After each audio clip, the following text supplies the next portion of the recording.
Unsure of your dream? Study abroad destination? Clear your doubts. Videsh Consult. Call 9676502288. ఇష్టంతో చేస్తే ఎంత risk ఉన్నా ఏ పనైనా కష్టం అనిపించదు అంటారు.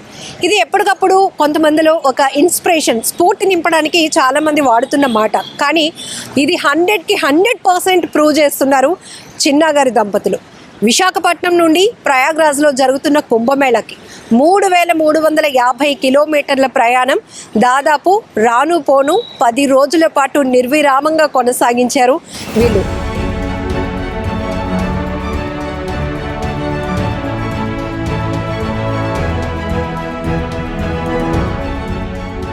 ఇంతకీ వీళ్ళ ఏజ్ కూడా మనకి చాలా ఇంపార్టెంట్.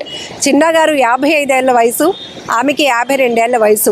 ఈ వయసులో అసలు మనం మామూలుగా మాట్లాడుతూ ఉంటాం, 2-3 కిలోమీటర్లు ఎక్కడైనా నడవాల్సిన పరిస్థితి వస్తేనే అయ్య బాబోయ్ అమ్మ బాబోయ్ అంటాం. ఈవెన్ 40 ఏజ్లో కూడా చాలా భయపడిపోతున్న పరిస్థితి. అలాంటిది ఎంతో ఇష్టంగా, అంటే ఎంత దైవభక్తో ఇక్కడ అర్థమవుతోంది వీళ్ళకి. సో అనుకున్నారంతే, చాలు మనం ఒక బండి ఉంటే సరిపోతుంది, మనం వెళ్ళగలుగుతామా లేదా దానిపైన తర్జన భర్జన ఏం పడకుండా హ్యాపీగా ఒక నమ్మకంతో ఒకరి ఆలోచన మొదలైంది. అంతే, వెంటనే ఆమె కూడా ఓకే చెప్పడం, ఇద్దరు వెళ్ళి రావటం అసలు నెక్స్ట్ లెవెల్ అనిపిస్తుంది. వీళ్ళ ఎనర్జీ కోసం కూడా మాట్లాడుకోవాలి. రెండోది, వీళ్ళు విశాఖపట్నం నుంచి మొదలు ఈ 10 రోజుల పాటు జర్నీలో కూడా సేఫ్టీకి చాలా ప్రాధాన్యత ఇచ్చారు. ఇద్దరు కూడా ముందున బైక్ డ్రైవ్ చేసే వాళ్ళే కాదు, వెనకాల సీట్లో కూర్చున్న వాళ్ళు కూడా హెల్మెట్ కంపల్సరీగా పెట్టుకుంటే ఇద్దరు సేఫ్టీకి చాలా ప్రయారిటీ ఇచ్చారు. ఒకసారి చిన్నగారి దంపతులతో మాట్లాడదాం, చాలా హ్యాపీ అనిపిస్తోంది. ఎందుకంటే 3350 కిలోమీటర్లు ఈ వయసులో ఇద్దరు వెళ్ళి వచ్చేసారు అంటే చాలా ఎగ్జైట్మెంట్గా అనిపిస్తుంది, చాలా క్యూరియాసిటీ కూడా ఉంది. చెప్తున్నారు వాళ్ళు, చీకట్లో ప్రయాణం కొనసాగింది, ఎండలో ఎండాం, చాలా చోట్ల చలిలో వణికిపోయాం, అయినప్పటికీ కూడా మా ప్రయాణం ఎక్కడ ఆపకుండా ముందుకు వెళ్ళి చక్కగా కుంభమేళాకి వెళ్ళి హ్యాపీగా మళ్ళీ తిరిగి వచ్చేసామంటున్నారు. ఒకసారి వీళ్ళతో మాట్లాడదాం. నిజంగా రియల్లీ గ్రేట్ అండి, మీ ఇద్దరిని చూస్తే చాలా హ్యాపీ అనిపిస్తోంది. సో ఏం చెప్తారు, ఎందుకు అలా అనిపించింది బండి మీద వెళ్ళే వచ్చేయాలి అని? అంటే మనకి ఫ్లైట్ కానీ ట్రైన్స్ కానీ చాలా రష్గా ఉన్నాయమ్మా. తనని తీసుకెళ్ళి తనని దించాలన్నా, అక్కడి నుంచి నడవాలన్నా చాలా కష్టంగా ఉంటుంది. తనని ఇబ్బంది పెట్టగలుగుతానని ఏంటంటే ఇంకా మనకి ఎలాగో వయసు అవుతుంది, ముందు తనకి ఎంత దూరంగా తీసుకెళ్ళాను. పిల్లలు అంటే ఎవరి కుటుంబాలు వాళ్ళు ఉంటాయి, ఏదైనా భర్త అనేది తనకి లైఫ్లో అనేది ఏదైనా చేయాలన్న ఉద్దేశం మీద తనకి కుంభమేళ మళ్ళీ మా వయసు నెక్స్ట్ వచ్చేటప్పటికి మేము ఆ వయసుకి ఉంటామో, మా శరీరం అనుకూలిస్తుందో లేదో తెలియదు, కానీ తనని నేను ఉన్నప్పుడు హ్యాపీ చేయాలని ఆ ప్రయాణం చాలా కఠినమైనది. చాలా చెప్పారు, భయపెట్టారు. కొండలు, ఘాటీలు, అడవిలో రకరకాల మనుషులు, ఇతర మనుషులు ఉంటారు, వాళ్ళతో మీరు ఎలాగుంటుందంటే దైవ నిర్ణయం ఎలాగుంటుందని ప్రతిరోజు నేను మా అమ్మవారి నూకాలు తెల్లి మొక్కుంటాను. అయితే ఆవిడ అనుగ్రహం రోజు పూజలు చేసుకుంటాం. అలాగే పట్టమిడి తోటలో ఆంజనేయ స్వామి గుడిలో పంతులు గారు కానీ, వైవి వెంకటేశ్వర స్వామి గుడిలో ఉన్న పంతులు గారు కానీ మాకు ఎప్పుడు ఆదర్శం. అలాగే మా పక్కన ఉంటున్న సత్యనారాయణ గారు, కేతా సత్యనారాయణ గారు, ఇతర స్నేహితులు అందరూ కూడా ప్రోత్సాహంతో వాళ్ళతో చెప్పారు, బయలుదేరుతున్నంటే నిర్ణయం తీసుకున్నాను. కానీ చిన్న వణుకొచ్చింది. వస్తే ఆదివారం బయలుదేరుతుంటే మా భార్య గారు ఏమొచ్చి సామాన్యుని సర్దుకుంది. ఒకవైపు భయం వేస్తుంది, అయినా సరే తెల్లవారి ఏంటి భయం, వెళ్దామా అన్నది. ఏంటి ఉండివే ఒక కంగారు పెడుతున్నా, నా బాడీ ఇంకా సెట్ అవ్వట్లేదు అన్నాను. అది ఏదో నిర్ణయం తీసుకున్నాం, బయలుదేరి బ్యాగ్ అన్నీ. పిల్లలు కూడా నాకు బాగా సహకరించారు, 3 అబ్బాయిలు కూడా, కోడళ్ళు, మనవరాళ్ళు, కుటుంబ సభ్యులు, స్నేహితులు. బండి అంతా రెడీ చేసుకున్నాను. చూసుకున్నాక కిలోమీటర్లు ఎక్కువ అయినా సరే నేను బండి ఖచ్చితంగా చేసుకుని కొత్త టైర్లు, కొత్త ట్యూబ్లు, చైన్లు అన్నీ మార్చుకొని, ఆయిల్ మార్చుకొని ప్రయాణానికి సిద్ధం. ఆదివారం 6:30 విశాఖపట్నం పట్టాభివృద్ధి తోట బాలాజీ నగర్ నుండి మేము ప్రయాణం మొదలుపెట్టాం. అలాగా విజయనగరం, సాలూరు నుండి అలాగా జైపూర్, తర్వాత ఆ లైన్ నుంచి ఛత్తీస్గఢ్ నుంచి వెళ్ళి కొండగాల దగ్గర మేము ఆ రోజు నైట్ స్టే చేసాం. ఆ రోజు మా మరుసటి రోజు 17 తారీఖు ఉదయం మళ్ళీ మొదలుపెట్టి 6:15 అలా బయలుదేరుతూ ప్రతి ప్రాంతాన్ని సందర్శిస్తూ వాళ్ళ పక్కన ఆ ఊర్లో ఎలా బ్రతుకుతున్నారు, వాళ్ళ జీవనోపాధిని గమనిస్తూ కూడా మేము వాళ్ళ విధానం, వాళ్ళ యొక్క మంచి మర్యాదలు, వాళ్ళు మాట మర్యాద ఎంతో ప్రతి ప్రాంతంలోనూ ప్రతి విషయంలో కూడా వాళ్ళందరూ నాకు దారి పొడుగున సహకారం అందించారు. మాకు హిందీ రాకపోయినా సరే ఇద్దరికీ చిన్న విషయం మాట్లాడితే మాకు హెటర్స్ చెప్పేవారు. అలాగే భయంకరమైన అడవి ప్రాంతంలోను ఎన్నో లారీలు తిరగబడిపోయి అన్నీ ఉన్నాయి సరే మాకు భగవంతుడు ఏనుగులు సంచరించే ప్రాంతంలోనే వెళ్తుంటే అలాగా అక్కడి నుంచి రాయ్పూర్ బిలాస్పూర్కి వెళ్ళి మిగతా రెండో రోజు ప్రయాణాన్ని ముగించాం. అక్కడ ఆ రోజు మరుసటి రోజు తెల్లవారు ఇదే రోజు ప్రతిరోజు ఉదయాన్నే స్నానపానాలు సూర్య నమస్కారం ప్రార్థన ఎక్సర్సైజ్ చేసుకొని మొదలు పెట్టుకొని పెట్రోల్ ట్యాంకర్ చేసుకొని జాగ్రత్తగా నెక్స్ట్ రోజు ఏమొచ్చి అంబికాపూర్ అనే ఊరిలో ఛత్తీస్గఢ్ అంబికాపూర్లో కూడా అన్నీ చూసుకొని అక్కడ శక్తిపీఠం ఉన్నది అమ్మవారిది. రత్నపూర్లోనే అమ్మవారు ఆ క్షేత్రాన్ని దర్శించుకొని ఆమె ఆశీస్సులు తీసుకొని ఆ దారిలోనే ఉంటున్న భైరవ స్వామిని కూడా దర్శించుకొని అక్కడి నుంచి ప్రయాగరాజు ప్రయాణించాం. అవి రాత్రి 10 గంటల వరకు కంటిన్యూ ఉదయం 6 నుండి రాత్రి 10 గంటల వరకు కూడా ఈ ప్రయాణం సాగుతూనే ఉంది. అలాగ చీకట్లోను చలిలోను అవును మొత్తం మీద స్వామివారు మా అనుగ్రహం వల్ల సకల దేవత సహకారం వల్ల కుంభమేళా ప్రాంతానికి మేము చేరుకుని రాత్రి 10:30కి ఆ వాళ్ళ తెల్లవారులు కూడా అక్కడ అలా శాంతించి 2-3 ప్రాంత గంటలను మేము స్నానం చేసి ఇక్కడ మీరు బండితో వచ్చారు కాబట్టి మీరు ఇబ్బంది పడి తొందరగా బయటికి వెళ్ళిపోతే మీరు వేరే ప్రాంతానికి వెళ్తే లేదంటే బయటికి రావడం కష్టం ఉంటుంది. అంత అది కిలోమీటర్లు పొడవు అసలు ట్రాఫిక్ అయినా సరే యథార్థం చూసిన కళ్ళారు కన్నా 4 వీల్స్ అయితే ఖచ్చితంగా రోజుల తరబడే వెయిటింగ్ చేయాలి. నాది 2 చక్రాల బండి కనుక లోకల్ ఒక చిన్న దారి ఉంటే ఆ దారిలోంచి వెళ్తుంటే నేను వాళ్ళతో ప్రయాణం చేసుకుని నాకు తొందరగా స్వామివారు అనుగ్రహించినట్టు పక్క నుంచి వెళ్ళిపోయి ఆ అవకాశం నాకు కలిగించారు. అలాగే మన నెంబర్ చూసి ఆంధ్రప్రదేశ్ బండి వచ్చిందని కూడా వాళ్ళు ఎంతో కాలం సహకరించి అడిగేవారు అందరూ. ఇటు నా భార్య కానీ సహకరించకపోతే నేను ముందడు కూడా వేయలేను. ఆవిడ సహకారంతోనే. ఒక విషయం మీ ఇద్దరి కోసం చెప్పాలి. ఆవిడ లక్ష్యం కుంభమేళాకి మీతో కలిసి వెళ్ళాలి, మీ లక్ష్యం మీ భార్య కోరిక ఎలాగైనా నెరవేర్చాలి. పిల్లలు ఉన్నప్పటికీ కూడా ఇప్పుడున్న పరిస్థితిలో జర్నీ అనేది చాలా కష్టం కాబట్టి ఆమెను ఎక్కడ డిసప్పాయింట్ చేయకూడదు. ఇది ఒకటే మీ టార్గెట్ పెట్టుకున్నారు. అంతేనమ్మా, నేను కరెక్ట్. ఎందుకంటే ఆవిడకి ఎటువంటి ఇబ్బంది లేకుండా నేను పంచర్ వేయటానికి నుంచి ట్యూబులు పంపు ఇతరత్ర సామాన్లు ఆయిల్ మార్చడం ఆయిల్ అన్ని విధాలుగా చైన్ పాకెట్ కూడా ఆయిల్ వేసుకొని ఎంత ప్రయాణం ఒక 50 కిలోమీటర్లు ప్రయాణం చేసిన వెంటనే ఆపి ఒక పావు గంట అరగంట శాతి తీసుకొని తనకి ఆహారానికి ఎంత అవసరం ఉందో తన హెల్త్ తను కంగారు పెట్టకుండా తీసుకెళ్ళగలిగాను. అది ఎందుకంటే తన కంగారు ఆ మధ్యలో ఏది జరిగినా పిల్లలకి నేను సమాధానం చెప్పాలి, సొసైటీకి సమాధానం చెప్పాలి.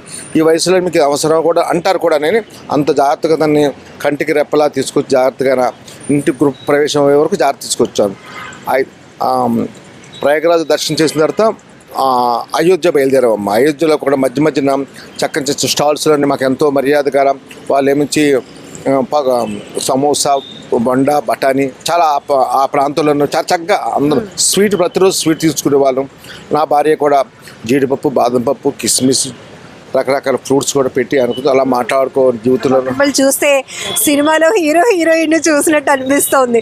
అంటే ఇంత కేర్ తీసుకుని ఒకరికొకరు ఏదో వెళ్ళొచ్చేసాము నలుగురితో మళ్ళీ మాట పడకూడదు, క్షేమంగా వెళ్ళి రావాలి, మళ్ళీ మిమ్మల్ని చూసిన వాళ్ళు ఒక ఇన్స్పైర్ అవ్వాలి అని ఇంత కేర్ తీసుకున్నారు. హెల్త్ రెస్ట్ అన్ని విషయాలు.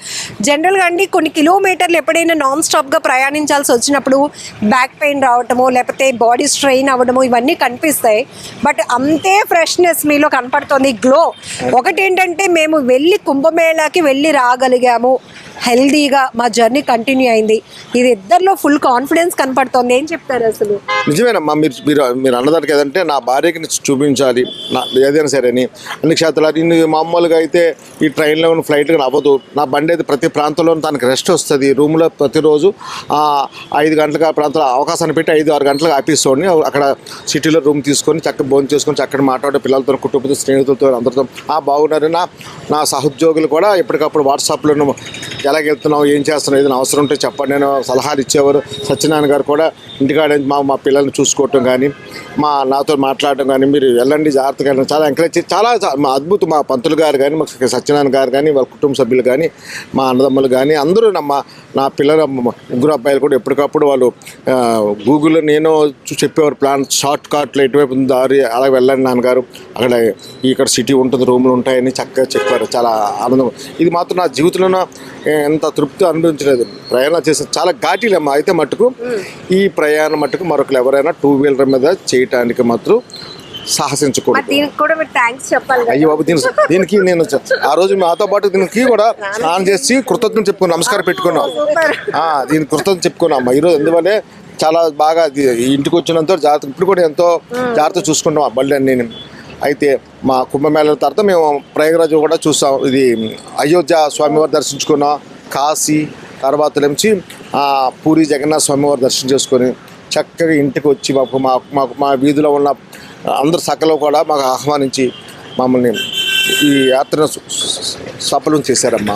భర్త అంటే భరించేవాడు అనేది అంటారు. భర్త అంటే బాధ్యత తీసుకునేవాళ్ళు. మన ఇష్టాన్ని ఉన్న స్తోమతలో దాన్ని ఏదో రకంగా నెరవేర్చాలన్న ఆలోచన మీ హస్బెండ్లో కనపడుతోందండి. Really great. ఆయన అంతకుమించి మీరు, ఎందుకంటే వెనకాతలు కూడా చక్కగా మంచి ప్రొటెక్షన్గా ఇద్దరు హెల్మెట్ పెట్టుకొని నీట్గా జర్నీని ప్లాన్ చేసుకొని వెళ్ళొచ్చారు. ఏమనిపిస్తోంది, ఎట్లా కూర్చోగలిగారు అంత అంటే ఇంకా దేవుడి దర్శనం చేసుకోవాలన్న మనసు ఉండబట్టి ఇంకా నాకు కాలు పీకుడు కానీ నడుము నొప్పులు కానీ ఏవి కూడా లేవండి. ఇప్పటి వరకు కూడా ఏమీ లేవు. చాలా ఆనందంగా ఉంది. చిన్న చిన్న కోరికలు కూడా తీర్చే అంత ఖాళీ కూడా కొంతమంది హస్బెండ్స్కి ఉండట్లేదు. బట్ అఫ్ కోర్స్ అర్థం చేసుకుంటారు కొంతమంది లేడీస్. కానీ మీరు అలా బ్యాగ్స్ సర్దుకొని వెళ్తున్నామా కుంభమేళాకి అని అనగానే మీ సార్ ప్లాన్ చేసేసుకొని బండిని సిద్ధం చేసేసి ప్రిపరేషను ఏమనిపించిందండి మీకు? చాలా ఆనందంగా ఉందండి. ఎక్కడ భయపడలేదా? ఎండ అసలు ఏమి అనిపించలేదు. ఇద్దరు వెళ్తున్నాం కాబట్టి ఇంకేం అనిపించలేదు అన్నమాట.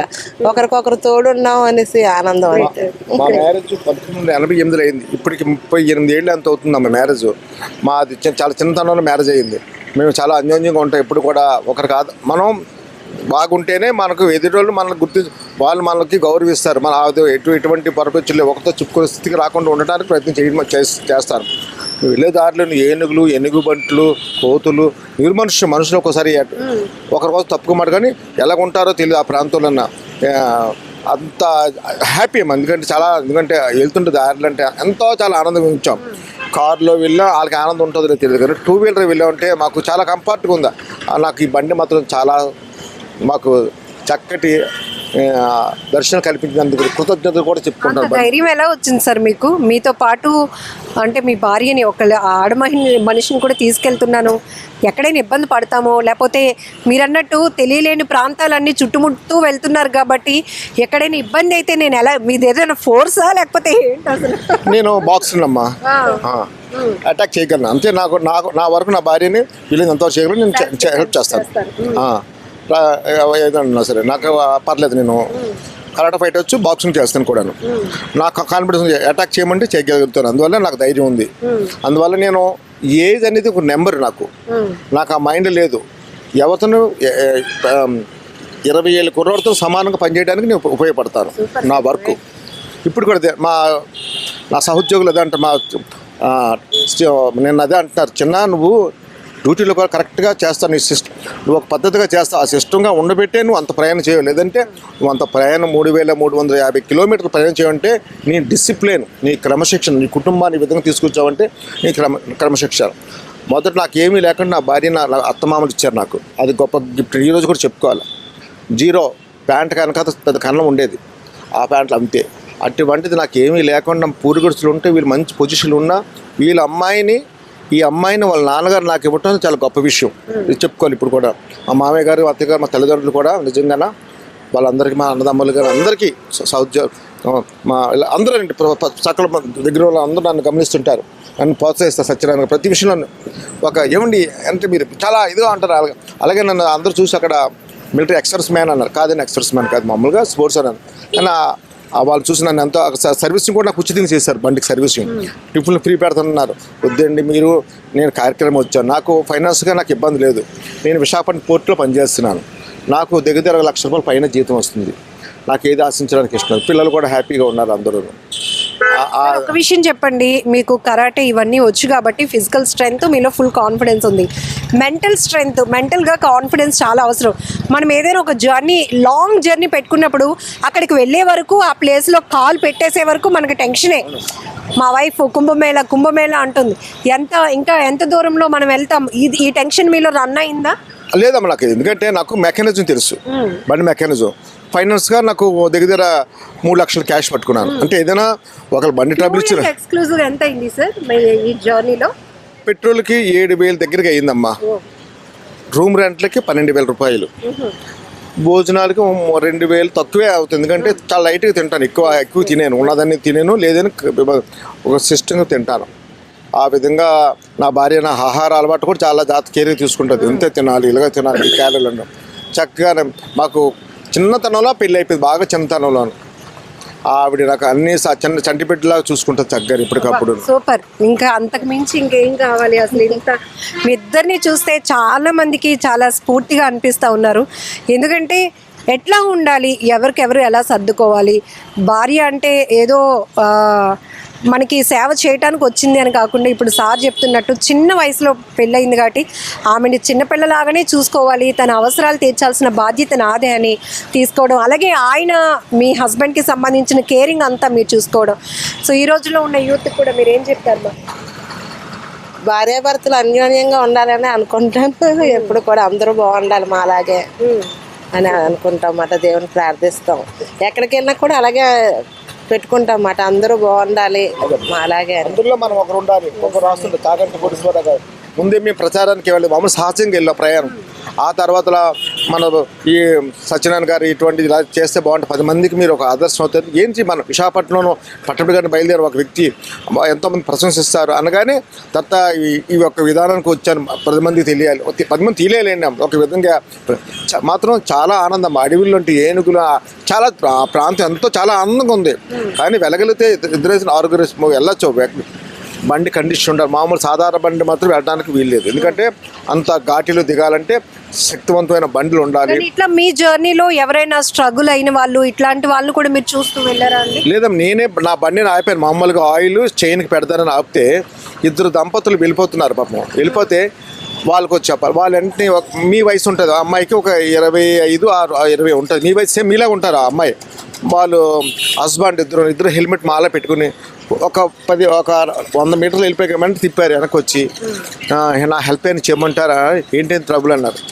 ఏమీ లేదు బాబు, చైన్ క్లీన్ చేసుకుని చైన్కి ఆయిల్ వేసుకుంటున్నాను, థ్యాంక్ యూ బాబు, మీరు సహకారం, మీరు అలా మాట్లాడదు. కానీ మా పిల్లల వయసాలకి వాళ్ళు కొత్తది చెప్పాను, చాలా హ్యాపీ అయ్యారు. అమ్మాయి కూడా వాళ్ళ హస్బెండ్కి రికమెండ్ అంటే చెప్తున్నాను. నేను కూడా అందువల్ల నేను ఎవరికైనా అవకాశం ఉంటే చెయ్యాలనే ఆలోచన కూడా ఉన్నది, ముందు నుంచి చెయ్యాలి. ఎందుకంటే అక్కడ ఎవరు ఉండరమ్మా, చాలా బాగా చేశారమ్మా. అయితే చాలా మంచి విషయాలు మీరు చెప్పారు సార్, నాకు చాలా నచ్చాయి. ఏంటంటే ఒకటి, భార్యని బాధ్యతగా చూసుకోవడం, తన ఇష్టాలు మనకు ఉన్నంతలో తీర్చడం. రెండోది, ఏజ్ అనేది జస్ట్ నెంబర్. అంటే మనల్ని మనం స్ట్రాంగ్గా చేసుకోవాలనే ఆలోచన మనలో స్ట్రాంగ్గా ఉంటే మనం చాలా స్పీడ్గా యాక్టివ్గా ముందుకు వెళ్ళటానికి, హెల్త్ కూడా ప్రొటెక్ట్ చేసుకోవడానికి, ఇవన్నీ కూడా మనకు మనమే ఎలా మనం స్ట్రాంగ్గా ఉండాలి లైఫ్లో, ఫిజికల్గా మెంటల్గా ఎలా స్ట్రెంగ్త్ అవ్వాలి అనే విషయాలు కూడా ఈ బ్యూటిఫుల్ కపుల్ నుంచి తెలుసుకున్నాం. అమ్మ చెప్పినట్టు మాలానే అందరూ చాలా అన్యోన్యంగా ఉండాలి అన్నారు. అంటే వాళ్ళు ఎంత కాన్ఫిడెన్స్గా మనకి చెప్తున్నారు, మేము చాలా బాగుంది మా వైవాహిక జీవితం, చాలా హ్యాపీగా లీడ్ చేయగలుగుతున్నాం. కాబట్టి ఇష్టాలు తెలుసుకోవడమే కాదు, కష్ట సుఖాల్లో ఇద్దరూ కూడా ఒక్కటై మాట ముందుకు వెళ్ళాలి, ఒకే ఆలోచన కలిగి ఉండాలి. ఆ రకంగా ఉన్నప్పుడు లైఫ్ అంతా హ్యాపీగానే వెళ్ళిపోతుంది. అప్పటి వరకు పెళ్లి కాకముందు ఆమె ఎవరో ఈయన ఎవరో, కానీ ఒక్కసారి 3 ముళ్ళ బంధంతో ఒకటైన తర్వాత ఇంకా ఇద్దరిది ఒకటే జీవితం అనుకొని ముందుకు వెళ్తూ ఈరోజు విశాఖపట్నం నుంచి ప్రయాగ్రాజ్లో కుంభమేళాకి 3350 కిలోమీటర్ల జర్నీ 10 రోజుల పాటు చక్కగా నిర్విరామంగా చాలా ఆనందదాయకంగా వెళ్ళి ముగించుకొని మళ్ళీ హ్యాపీగా వైజాగ్ సిటీకి వచ్చారంటే రియల్లీ మీకు మాత్రం great sir. Thank you so much. మిమ్మల్ని ఇంట్రడ్యూస్ చేయడం నాకు కూడా హ్యాపీ అనిపిస్తూ ఉంది.